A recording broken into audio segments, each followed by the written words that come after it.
AP ప్రజలకు IMD చల్లని కబురు చెప్పింది. ద్రోణి ప్రభావంతో నేడు ఏపీలోని పలు ప్రాంతాల్లో భారీ వర్షాలు పడనున్నట్లు వాతావరణ శాఖ హెచ్చరికలు జారీ చేసింది.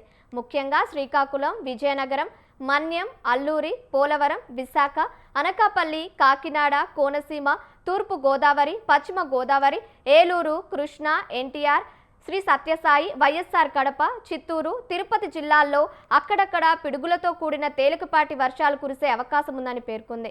అల్లూరు జిల్లా జికేవీధి మండలం, పోలవరం జిల్లా చింతూరు, గుర్తేడు మండలాల్లో తీవ్ర వడగాల్పులు, అల్లూరు జిల్లా ముచ్చింగిపుట్టు, ఏలూరు జిల్లా వేలేరుపాడు, పోలవరం జిల్లా కూనవరం, వరరామచంద్రాపురం మండలాల్లో వడగాలులు వీచే అవకాశం ఉందని తెలిపింది. అయితే వర్షం పడేటప్పుడు పొలాల్లో పనిచేసే రైతులు, కూలీలు, పశు కాపరులు చెట్ల కింద ఉండరాదని సూచనలు చేసింది.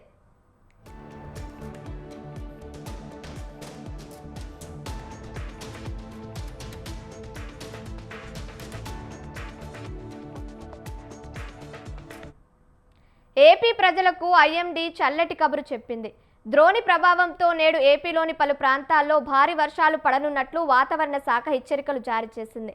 ముఖ్యంగా శ్రీకాకుళం, విజయనగరం, మన్యం, అల్లూరి, పోలవరం, విశాఖ, అనకాపల్లి, కాకినాడ, కోనసీమ, తూర్పు గోదావరి, పశ్చిమ గోదావరి, ఏలూరు, కృష్ణా, ఎన్టీఆర్, శ్రీ సత్యసాయి, వైఎస్ఆర్ కడప, చిత్తూరు, తిరుపతి జిల్లాల్లో అక్కడక్కడ పిడుగులతో కూడిన తేలికపాటి వర్షాలు పడే అవకాశం ఉందంది.